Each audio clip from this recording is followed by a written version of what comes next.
Okay, so in this one, it's a little easier. We've got y isolated. Let's see if we can factor this. Factors of 7 that make -10, that doesn't even exist. So here's what we do. If it's not a perfect square trinomial, or if it doesn't factor, we're going to use completing the square. The first thing we need to do is take this number, because it is preventing our trinomial from being a perfect square. And we're just going to scoot it sideways. We don't add it or subtract it to both sides. We're just going to move it over.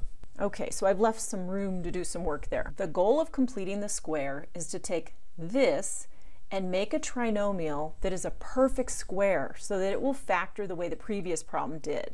We want it to factor into two identical binomials. And then we just collect the refuse over here. It's kind of like a junk drawer of math. So we just let those numbers collect off to the right, and that will become k. We don't care what k is. So now this is how you complete square. You take that middle term and chop it in half and then square it. So half of -10 is -5. If I square that, I get +25. What we can do is we can add it there and subtract it out here. Remember I said that was kind of like our junk drawer. Those numbers are just going to combine to make k later.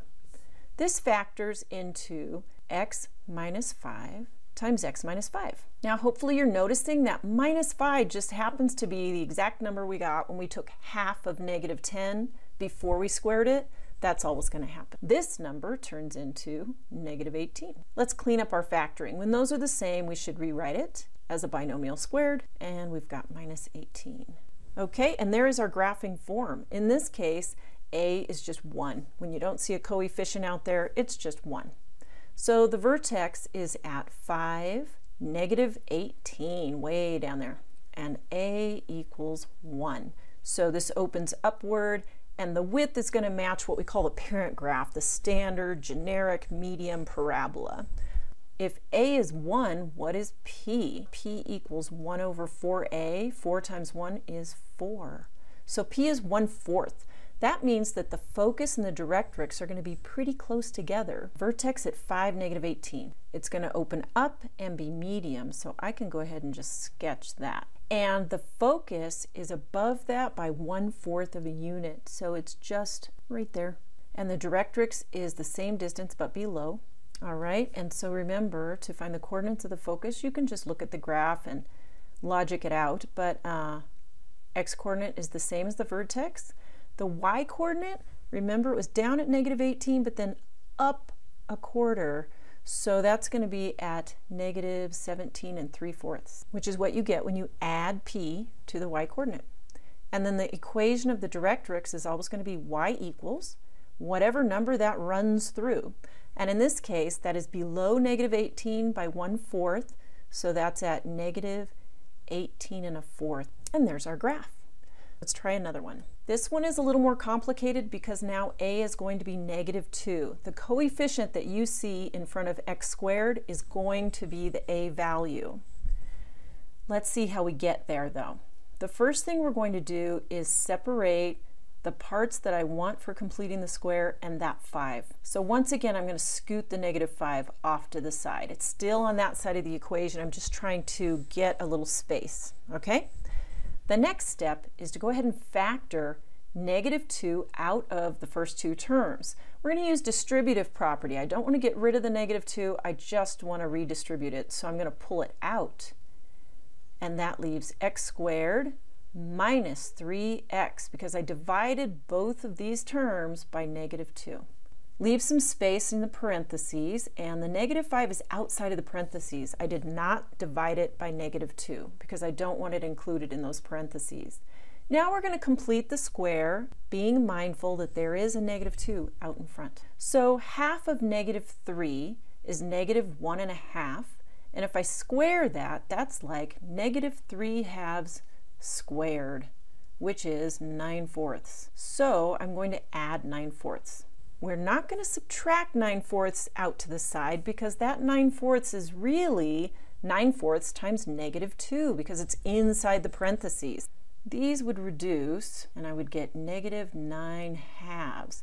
So that is the amount that 9/4 really is. Okay, that's what I've just done to the equation, is I've added a -9/2.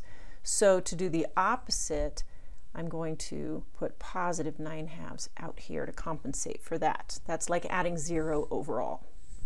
And now let's clean it up. So there's our a, -2. And remember how I said when you factor this into two binomials, it's always going to be half that middle term. So right here we have 1.5 or 3/2, right?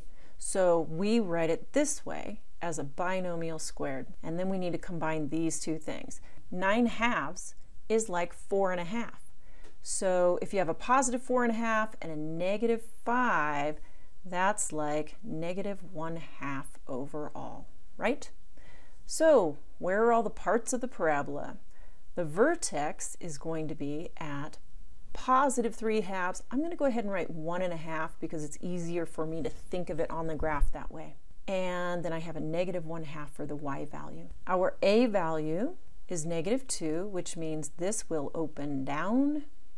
And it'll be slightly more narrow than the medium-sized parent graph that we usually refer to. Just keep that in mind. Since a is -2, let's see what p would be. P is always 1/4 times that value, which is -1/8. Whew, that is tiny. It's negative because the focus is below the vertex, right? So it's going to be 1/8 down from the vertex. That's going to mean that the focus is at 1.5, but instead of 1/2, it's going to be -1/2 and then lower by 1/8. So that's like -5/8. Okay, and the directrix in this case is going to be above this time. But it takes care of itself because remember the formula for directrix is to take the y coordinate and subtract p. Okay, so our directrix is going to be y equals, and then we take that -1/2, and this time we actually add 1/8. So if you think of it as 1/8 back up from the -1/2, which is like -4/8, that makes -3/8. So our vertex, 1.5 down 1/2. And it opens down and it's not too wide. It's kind of like that, right? And then the focus is over 1.5 and down 5/8, which is really hard to even show the difference. Those are so close together. So just imagine the focus is right below there and the directrix is right above there. There's my little dotted line. And that gives you an idea of that. So there's another situation where we used completing the square, but we had a coefficient in front of x squared. So remember, I did not divide it out of this. I just scooted that one over, and then I factored the -2 out, and then I completed the square with the added complication that when you add that little piece inside the parentheses, you've got to multiply it by the coefficient to know what the true effect is so that you can counterbalance it out there. Let's talk about some general patterns with parabolas and graphing. What I call the parent graph is y equals x squared. Vertex at 0, 0, and medium curve. So it looks something like this. Probably a little less V-ish, but you get the idea. We compare all other parabolas to that. That's like the standard generic parabola. So if you see something very similar, but with a number added on, what that does is it adds a vertical shift. Think about this. All the y coordinates that you get from x squared are going to be 3 more than they would have been in the previous graph. So what it does is it takes the entire graph and scoots it upward by 3. We call that a vertical shift. So if you imagine just going up 3 and putting the vertex there and then drawing the exact same parabola, that's what that would be. Now, that's not a horizontal shift because the 3 wasn't included in the squared term. So let me show you what that looks like. If we have the +3 inside the parentheses, part of the squared term, this is a horizontal shift. And so what that does is you go backwards 3, that's where the vertex is, but the curve is the same. So in all of these examples so far, the shape of the parabola is identical. The only thing that's changing is where it's located. And the vertex is the key, it's the anchor point. So how do we change the shape? That's A. So for example, y equals 4x squared. This is like the parent graph, but imagine that every time you calculate y, you're doing this math. So every y coordinate is 4 times as big as it would have been in this graph. What that does is it spreads out the points, and it's getting steep very fast. The vertex is still at 0, 0, but we have a much more narrow one because it's zooming up in value so quickly. When A is large, you also know that P is going to be pretty small, because remember that P is equal to 1 over 4 times A. So if you imagine taking A and making it 4 times as big and then the reciprocal, P is going to be a pretty small fraction. So the distance to the focus and the directrix is pretty small for steep graphs. Let's look at the opposite situation. Let's put a tiny number in front of x squared.